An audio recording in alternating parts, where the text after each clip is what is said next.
ബാംഗ്ലൂരിൽ നിന്നും കൊച്ചിയിലേക്ക് മാരക രാസലഹരി കടത്തിയ യുവാവിനെ കൊരട്ടിയിൽ അറസ്റ്റ് ചെയ്തു.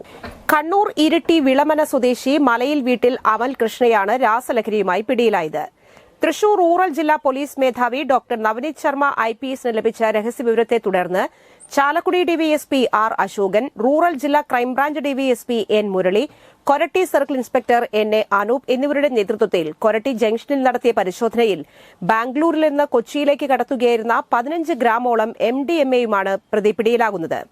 കൊരട്ടി ജംഗ്ഷനിൽ സംശയാസ്പദമായി കണ്ട യാത്രക്കാരനെ ചോദ്യം ചെയ്തപ്പോൾ പരസ്പര വിരുദ്ധമായി സംസാരിച്ചതിനാൽ വിശദമായി പരിശോധിച്ചപ്പോൾ യുവാവിന്റെ പോക്കറ്റിൽ ഭദ്രമായി പൊതിഞ്ഞു സൂക്ഷിച്ചിരുന്ന രാസലഹരി കണ്ടെത്തി.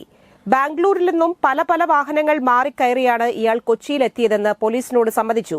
പ്രതിക്ക് മുൻപും ലഹരിമരുന്ന് കേസുകൾ ഉള്ളതായി പോലീസ് അറിയിച്ചു. പിടികൂടിയ മയക്കുമരുന്നിന് ചില്ലറ വിപണിയിൽ 1 ലക്ഷത്തിലേറെ രൂപ വില വരും.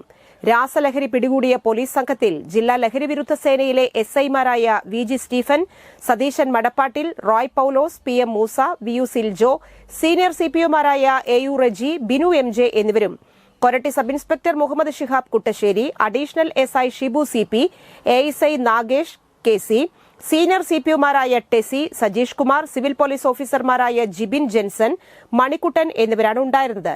തുടർ നടപടികൾക്കു ശേഷം പ്രതിയെ കോടതിയിൽ ഹാജരാക്കും.